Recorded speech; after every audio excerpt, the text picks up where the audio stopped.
Welcome to today's episode of People and Strategy. I'm your host, Mo Fatalbab, President of International Facilitators Organization. People and Strategy is a podcast from the SHRM Executive Network, the premier network of executives in the field of human resources. Each week, we bring you in-depth conversations with the country's top HR executives and thought leaders.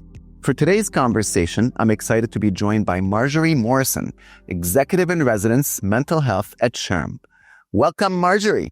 Thank you so much for having me, Mo. I'm excited to be here. Great to have you with us. Well, I want to go back to the beginning. What got you into the field of mental health in the first place? Well, I often say that I've been in mental health my whole life because my father was a psychiatrist. So I grew up having family meetings every Sunday night. So if you can imagine, we were 4 kids in 6 years, and we would have to sit around the table and talk about our feelings and why did we fight. I had 2 older sisters. They were just kind of mean, but normal sibling stuff. But my dad, analyzed us to death.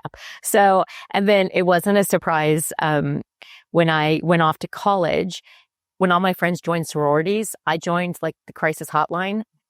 That was my social scene in college. So it really honestly wasn't a surprise to anyone that I went into mental health. So I got licensed as a psychotherapist went to grad school and did that right out of college, really. But then I've had the whole fathom of mental health space. I started working with at-risk families. So I worked at Children's Hospital in San Diego in outpatient psychiatry and worked with really some of the toughest cases. A good way to really learn, got my hours, all of that for licensure.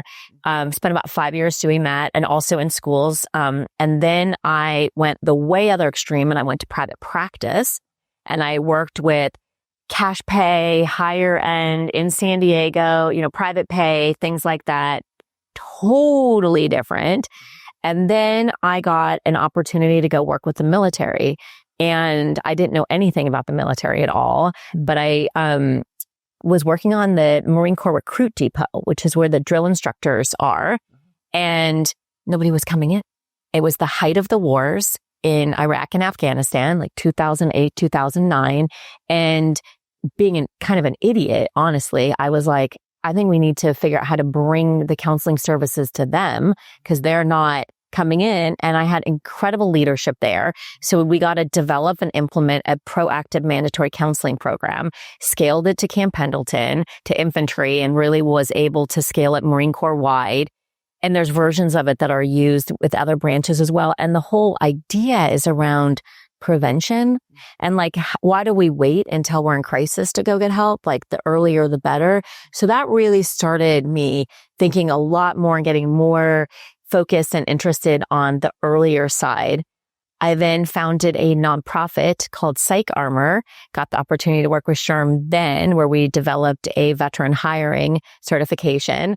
So I did that for 5 years. Basically, Mo, I'm every 5 years. And then a little over 5 years ago, I co-founded Psych Hub with Patrick Kennedy, former congressman, who's been a big advocate of mental health, and got the opportunity to work with SHRM again when we built the Workplace Mental Health Ally certification. And so then I grew that to the point where I didn't know how to run it anymore. I outgrew myself in the job, and we brought in an amazing CEO who's incredible. I always say it's the greatest dream to build something from nothing and hand it over to a real CEO that's really growing it. But I stayed for a year of transition. And then as soon as it was over, I thought what do I want to do next? And I really wanted to be in workplace mental health because I feel that is the true frontier for true change with mental health. And I've done the government, done the nonprofit, done the venture-backed VC-backed company. And I'm so grateful that this is what I wanted to do and that, SHRM gave me this opportunity. It's incredible. So maybe there's a link here. I'm just curious. You said when you were at the Marines, nobody was coming in. I think today, if you offer mental health services at a company, people are coming in. It is so true. You're spot on. The pendulum has swung so far. I'm always get frustrated when people talk about stigma. We have stigma in some places, in some cultures, in some countries. But for the most part, we have employees that are forthcoming with, it's almost like a badge of honor. Mm-hmm.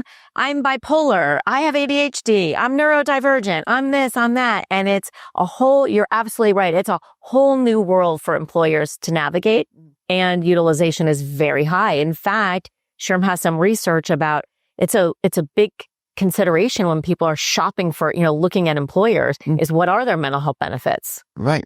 Right. And some of them have mental health benefits, not just for the employee, but family members of that. Yeah. Yes, that's right.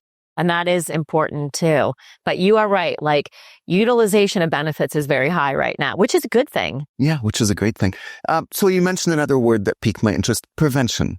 So what can people do to help prevent mental health crises early on?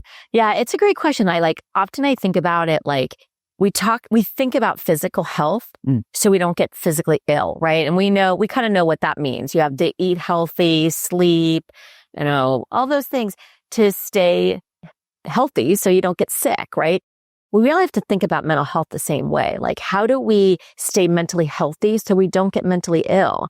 And the main key with that is it's different for everyone, right? And I often talk about mental health as not one thing. It's a lot of things. And we bucket it like it's one thing, but it's not. To someone, it could be showing up as an eating disorder. For someone, it could be a complicated grief. For someone else, it could be a diagnosis like bipolar or depression. It could be OCD, obsessive compulsive. There's so many different things. And so we really have to think about it at the very personal level. Like, what is it for you? What's going on with you?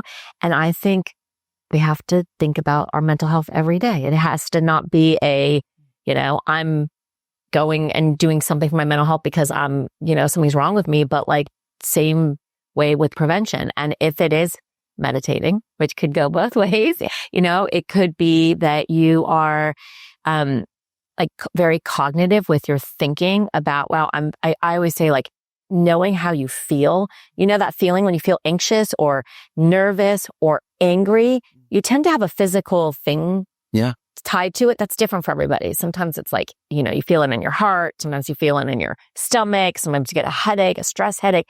Know what that is, and then be able to associate that with, okay, I need to remove myself or go for a walk or do something like that. So I heard some of the feelings come from you feel them in different parts of the body. Is that stuff universal, or is it still different for everyone? It is different for everyone because some people get headaches and some people get stomach aches and some people get all of the above.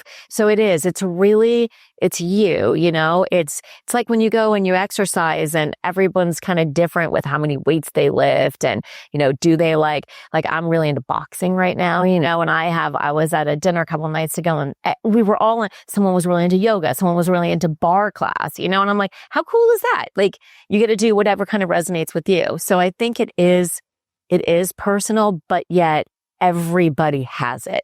Nobody doesn't have mental health. Nobody escapes. Nobody escapes it. Nobody escapes. Nope. So let's talk about the corporate perspective.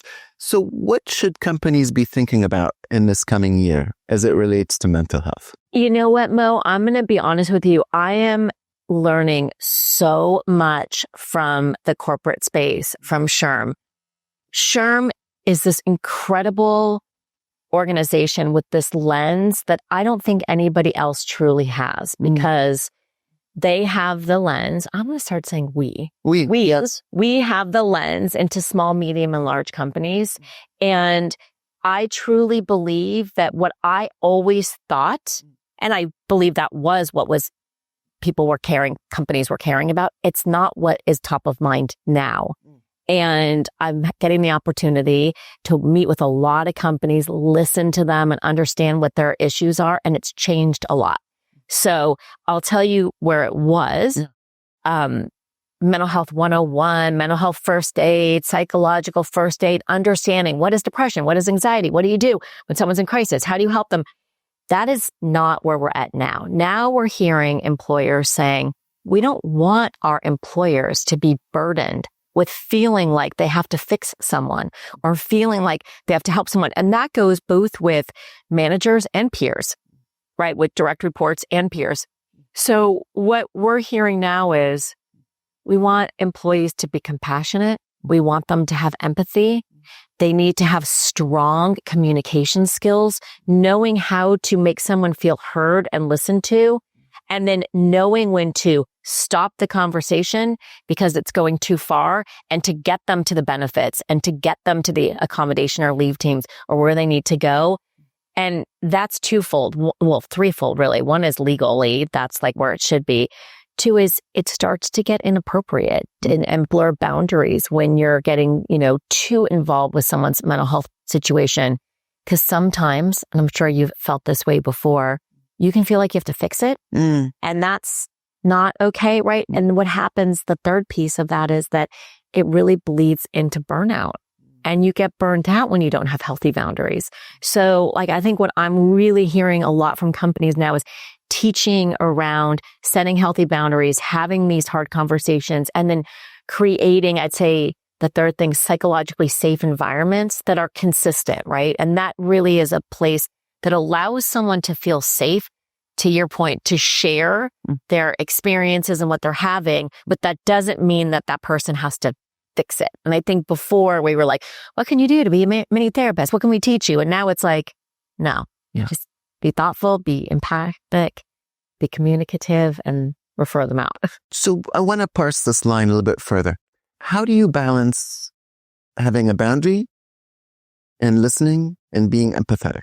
It's such a good question, and it's so fuzzy. There's so much gray.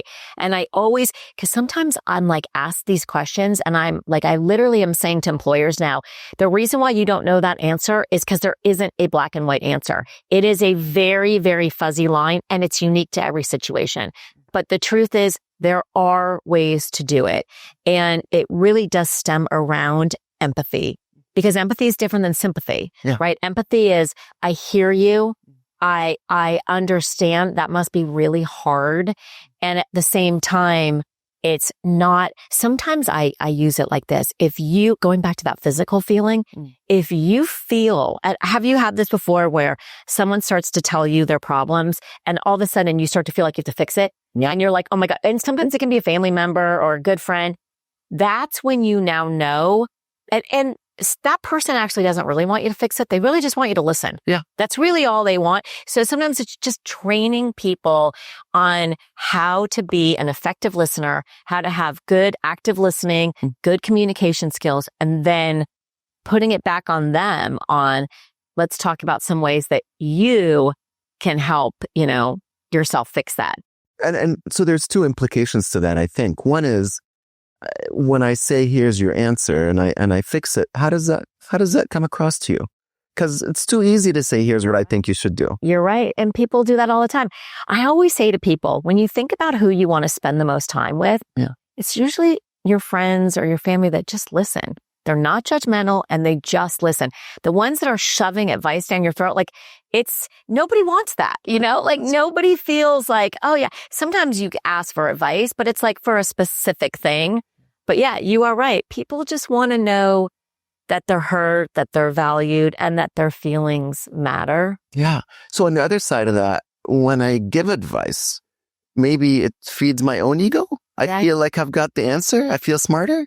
That's great insight. That's really good insight because we all want to feel valuable. And I think that is what happens a lot of times with managers and subordinate kind of situations where you feel as though I need to be giving advice because that's my managerial role. And that is something that everyone needs to work on. And you need to keep your ego out of it. There is no place for ego when someone is struggling. A lot of times I think about it like the biggest compliment that someone can give you is to share something that's going on with them personally. Yeah. That means they feel safe with you. They feel that they can trust you. And that needs to be what feeds your ego, not that you have to fix it. So is it okay for a manager, as an example, to say, oh my gosh, you're dealing with this horrible divorce or separation? I've been there also. Absolutely. So you touch on another thing too. I have these obsessions right now. I have a little cheat sheet in my office at home where I keep a running tab of like trends I'm hearing from all of this, opportunity that SHRM's giving me, talking to all these different organizations. And one of them, and I'm really, I would say, beyond interested in borderline obsessed, is this notion around loss and grief. And I think so I'm kind of pivoting, but I'm going to come back to your answer. I think what happens is we give people the space to grieve when someone dies. We expect people to grieve when someone dies. But really, to your question about divorce, we're grieving all the time and we're showing up at work with grief. It could be a breakup. It could be divorce. It could be you're sending your child off to kindergarten. It could be you're sending your child off to college. It could be that, you have a parent that's now moved in with you and you're caregiving and you're grieving that they're no longer your parent. You're like the parent. All of these things affect how employees are showing up at work. And the beautiful thing about grief is, as trite as it is to say, this too shall pass. It does get better. And sometimes all we need to do is what you said, empathize with them and let them know you're going to get through this. Because the hard part is when you're going through it, you don't know. You don't know. You just don't know. It's until you're on the other end and you're like, you know what? I was going through heartbreak and that's why I was so off. Or, whatever it was, or I was so angry. In fact, I just met someone who built a curriculum around toxic work environments. And his whole kind of philosophy is it's unresolved trauma. And I'm like, what an interesting way to look at, when we don't think about as employers, and I've been a CEO twice, my last 2 roles, people, when they show up at work, they have all this stuff they're showing up with in addition to work. And really our job is to get them to do their job, and to work. So it's that boundary of, I care, I hear you, and you still have to get your job done. So, and I want to get back to that, but what you're saying is the trauma of their past is showing up in their current relationships at work, and that's playing out. Isn't that fascinating? Okay. And it makes so much sense, right? And so that goes to your first question about why do we wait until we're in crisis to go get help? Think about the more we can sort of figure out our trauma, because we all have it. It's not like anybody doesn't have trauma. Literally, it could be because you lived in LA and you were part of the fires that you have trauma. It could be that you were assaulted. I mean, there's a variety of different things. Everyone has trauma. It's how we deal with it that makes it either kind of manifest inside us or turn into what we like to say is, resiliency, right? Or the military will call it posttraumatic growth, right? Because you do learn a lot from difficult times, right? And they do help you get better. So it's not all bad, but it's bad if it's sitting inside you and you're not aware of it and it's wreaking havoc in your day job. So I want to come back to that. So the last point, though, is how do we as managers, HR leaders, companies deal with the notion of somebody's really in trouble and we need to give them space versus we got to get this work done? That's right. Yeah. I think so. A lot of times people ask me a question about benefits, and that is also something that I think is a fallacy and isn't real. I think most companies have a lot of mental health benefits and things so I'm going to come back to your question, but I'm going to explain sort of what's the new, your question about what's really going on now, the current times. Since COVID, we've had a lot of private equity and venture capitalist VC investments in mental health. And what that has done to the space is it used to be, we had what I used to call single shingles, right? I told you I was in private practice. You would see people around town with their little, awning, Dr. So-and-so, and they were all separate, right? And if you think back at the time when we used to have internists and, or pediatricians, my pediatrician in Los Angeles growing up was just on the corner, right? It was now everybody's part of a larger group and a health system, right? So what's happening in mental health is these providers are now, some call them aggregators, some call them roll-ups. And so there's a whole bunch of them where they have networks of thousands of providers. And because of that, And because they have to make an investment and have returns, they almost all take insurance. So now all of a sudden, your regular insurance, whether it's Aetna or Optum United or Elevance Anthem or one of the Blues, tends to cover these larger groups. And a lot of these groups are specializing out, which to me makes me so happy. You're seeing groups that just do eating disorders, or there's one that just does OCD or just does child mental health. So there are plenty of in-network resources in addition to EAP, in addition to all of this. And I have yet to meet a benefits person who hasn't worked so hard in, there's a bazillion point solutions, right? They've looked at them, they've evaluated them, they've picked the ones that are best for their company. There are resources out there. So to actually answer your question is that there are places to send employees that are really going to give them the right help for them. Now, I think one of the issues we're having right now is appropriately assessing, screening, and navigating. I think employees, SHRM has some research that, 50% of employees don't feel comfortable asking what their benefits are. And I'm not going to get the stat right, but it's something in the high 70s or something are confused about their mental health benefits. So I think we have really more of a navigation problem. And I think what managers need to do is get educated on what are the benefits that exist within your company. And once you are armed with that, you can make that referral. Or, some companies have a lot of a whole accommodation and leave teams, So I think it's knowing inside your company, where are we sending people to, and then getting them there. I love that. So I want to go back to the PTSD versus post-traumatic growth. What can you say about how to get people to move from one to the other?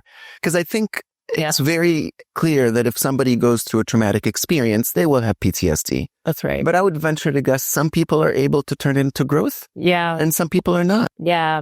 Some of it's timing. Some people take longer. So they might have more symptoms longer. We don't know. I went through, I would say, 5 years of being obsessed. Can you tell it's like a personality? I was saying with me on resiliency. Yeah. Like every book written on this, I read. Back in time, probably not as much now. There's a lot of different theories about why some people are, and you could say it's resilient, right? Why do some people come out of traumatic experiences better than others? I have my own theory, may be right, may not be right. I don't know, but I'll tell you mine is I think we have to, it starts in childhood, really do push our kids to take risks. I think risks are critical. And right now we're sheltering our kids a lot, right? The more you take risks, when you take a risk, one of two things happens, right? It's either a success or it's a failure. If it's a success, it gives you confidence to take more risks. If it's a failure, you all of a sudden start to think at an early age, this is the worst that can happen. It's not so bad. I'll take another risk. And eventually you're going to have a success, which gives you the confidence to do more. So I think that the more you build up that sort of safe within yourself, like confidence to know, it really is confidence, right? Like I can go through a hard time and I'm going to get through it. Then you start to put yourself out there more. And I think that's my opinion of what gives you psychological strength. Now, you don't have to have it as a kid. You can have it as an adult too. But the more you shelter yourself from taking risks, this is just my opinion, the harder it is to build that resiliency because you don't allow yourself that opportunity to get stronger. I love that. So resiliency's come up a few times. How does one go about building his or her resilience? Yeah. And I think it is this sense about it's taking risks. It's really, and that risk can be in anything. It can be in your personal life. It could be in your professional life.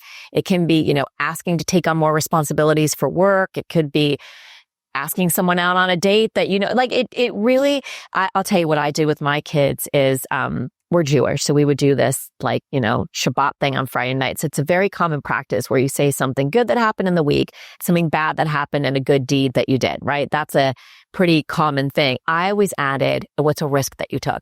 Because I think that if you are cognizant of saying, I am going to take a risk this week, I would like challenge you or anyone to take, and then hold yourself accountable, like on Saturday or Friday, a day of the week, be like, okay, what risk did I do it? What risk am I going to take this week? And then what did I do it?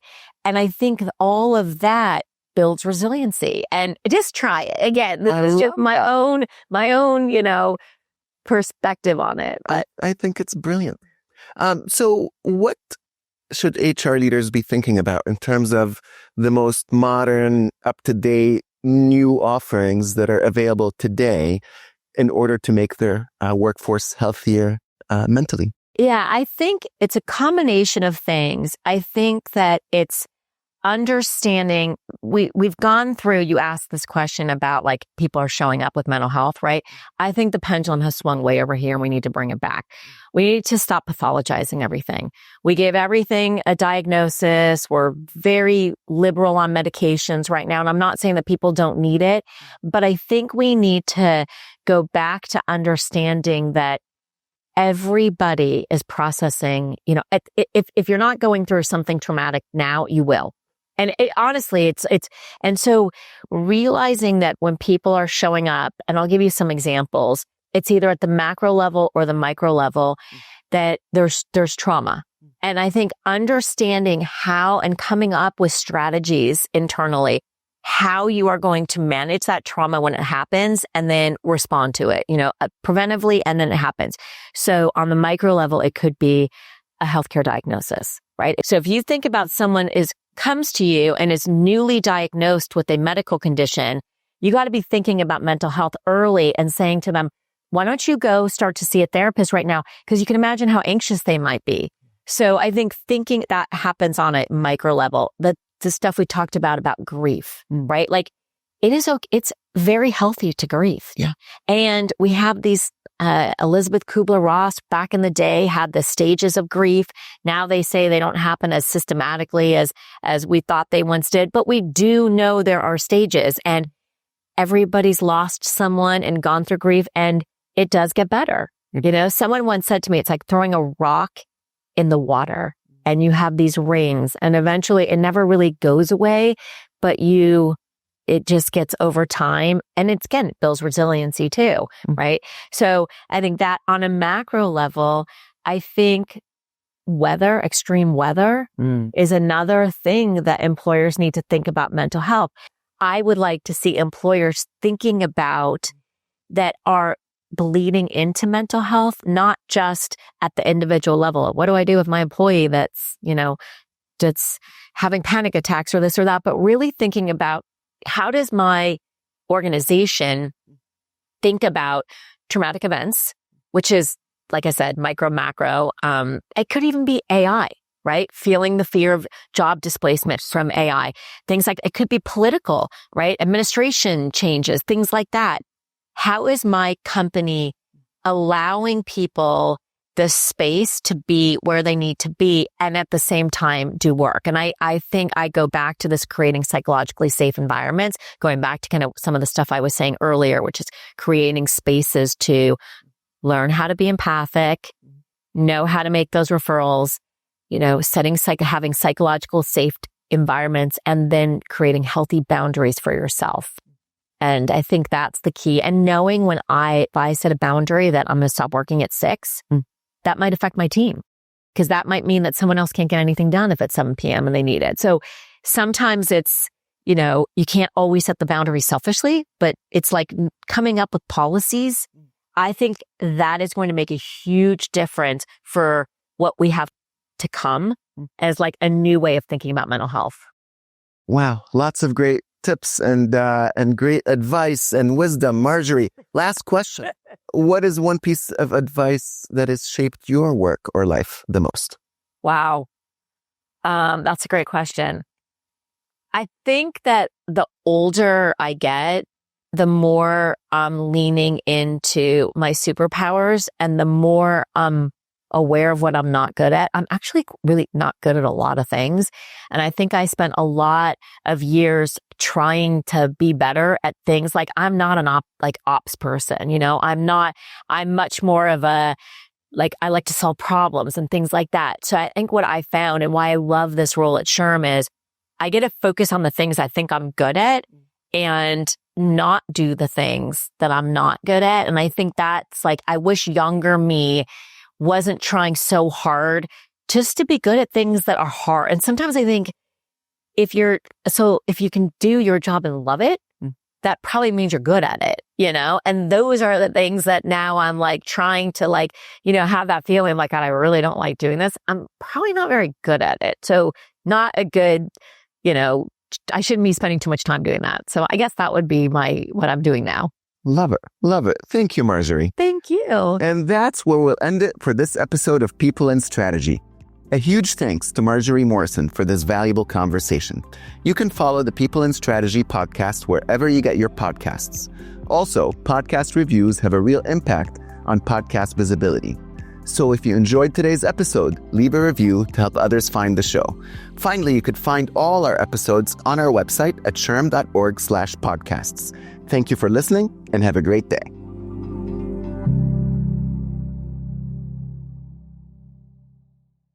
SHRM.